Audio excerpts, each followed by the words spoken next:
ఈరోజు రాష్ట్రంలో ఎమర్జెన్సీ తరహా పరిస్థితులు ఈరోజు రాష్ట్రంలో నెలకొని ఉన్నాయి అని చెప్పడానికి రాష్ట్రంలో జరుగుతూ ఉన్న అనేక ఘటనలన్నీ కూడా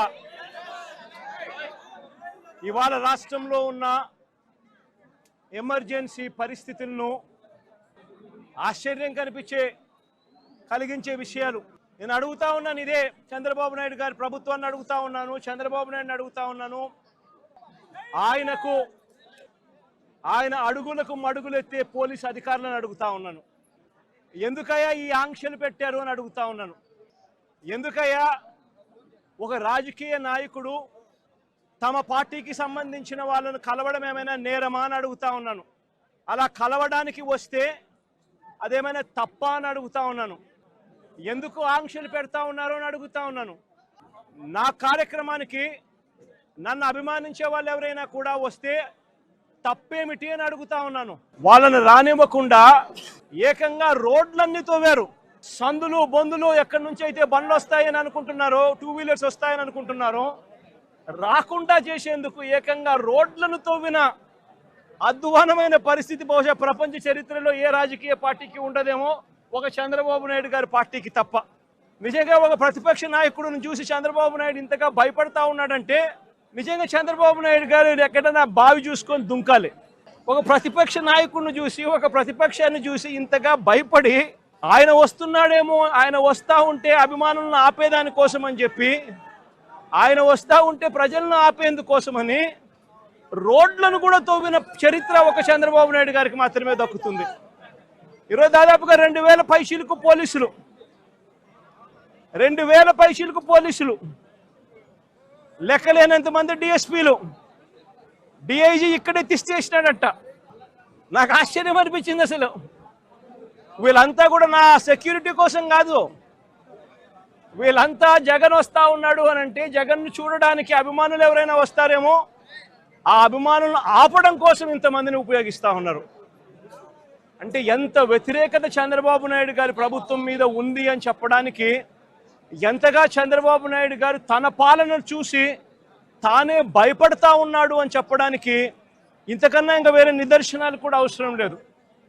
ఎవరైనా ఎక్కడైనా పాలన చేస్తే బ్రహ్మాండమైన పాలన అందించి ప్రజల మన్ననలు పొంది ఆ మన్ననలతో ఆశీస్సులతో వచ్చే పాలన చూసి సంతోషపడాలి. కానీ ఇక్కడ అడుగు పెట్టినప్పటి నుంచి, పాలన మొదలైనప్పటి నుంచి సూపర్ 6లు, సూపర్ 7లు అని అంటూ ప్రజలంతా వెన్నుపోటు పొడిచాడు. పాలనంతా అబద్ధాలు, మోసాలతో కూడిన పాలన చేశాడు. వ్యవస్థలన్నీ పూర్తిగా నీరుగారిపోయిన పరిస్థితులు కనిపిస్తూ ఉన్నాయి. స్కూళ్ళు నాశనమైపోయాయి. విద్యా దీవెన, వసతి దీవెన అందక, 6 క్వార్టర్స్ 6 త్రైమాసికాలు ఫీజులు అందక, విద్యా దీవెన, వసతి దీవెన అందక పిల్లలు చదువులు మానేస్తూ ఉన్న పరిస్థితులు, నాడు నేడు ఆగిపోయిన పరిస్థితులు, గోరుముద్ద అన్నది రోజుకొక మెనూతో పిల్లలకు ఆహ్లాదకరమైన తిండి అప్పట్లో వస్తూ ఉంటే ఈరోజు స్కూళ్ళల్లో తిండి తినాలంటే భయపడే పరిస్థితులకి పిల్లలు వెళ్ళిపోయిన పరిస్థితులు, నాడు నేడు పనులు ఆగిపోయిన పరిస్థితులు, ఇంగ్లీష్ మీడియం గాలి కొదిలేసిన పరిస్థితులు, టోఫుల్ అనేది 3వ తరగతి నుంచి ఒక పీరియడ్ దాకా తీసుకొచ్చిన చరిత్ర గత పాలనలో మాకుంటే, ఇంగ్లీష్ మీడియంను టోఫుల్ పీరియడ్లను ఎత్తేసిన చరిత్ర చంద్రబాబుకు ఉంది. ఆరోగ్యశ్రీ సేవలు గత 14 నెలలుగా చంద్రబాబు నాయుడు ముఖ్యమంత్రి అయిన తర్వాత నెలకు 300 కోట్ల రూపాయలు ఖర్చు అయ్యే ఆరోగ్యశ్రీని దాదాపుగా 4000 కోట్ల రూపాయలు బకాయిలు పెట్టాడు ఈ పెద్ద మనిషి. ఆరోగ్య ఆసరా గాలికెళ్ళిపోయిన పరిస్థితి. మా ప్రభుత్వ హయాంలో 25 లక్షల దాకా ఉచితంగా వైద్యం తీసుకునే పేదవాడు గర్వంగా, ఏ పేదవాడైనా హాస్పిటల్కు, కార్పొరేట్ హాస్పిటల్కు వెళ్ళి తలెత్తుకుని వైద్యం చేయించుకునే ఆ పేదవాడు వైద్యం అందక నెట్వర్క్ హాస్పిటల్స్ ఈరోజు బోర్డు తిప్పేసిన పరిస్థితుల మధ్య ఈరోజు పేదవాడి ఆరోగ్యం నడుస్తూ ఉంది. ఈరోజు రైతులకు ఏ పంటకు కూడా గిట్టుబాటు ధర రాని పరిస్థితి. చంద్రబాబు నాయుడు గారి పుణ్యాన ఉచిత పంటల బీమా గాలికి వదిలేసిన పరిస్థితి.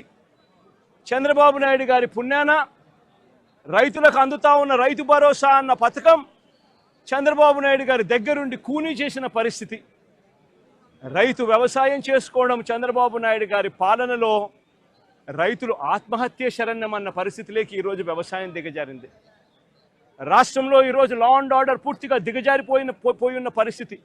రెడ్ బుక్ రాజ్యాంగం ఈరోజు రాజ్యాంగం వెళ్తా ఉన్న పరిస్థితి.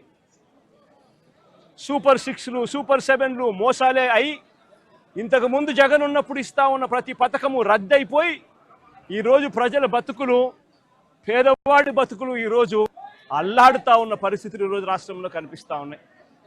ఇలాంటి పరిస్థితుల్లో చంద్రబాబు నాయుడు గారు ప్రజలకు సమాధానం చెప్పుకోలేక, ప్రజలు ఎక్కడ గొంతు విప్పుతారేమో అని చెప్పి ఆ గొంతును నొక్కడానికి చంద్రబాబు చేస్తూ ఉన్న ప్రయత్నమే ఈ రెడ్ బుక్ రాజ్యాంగం.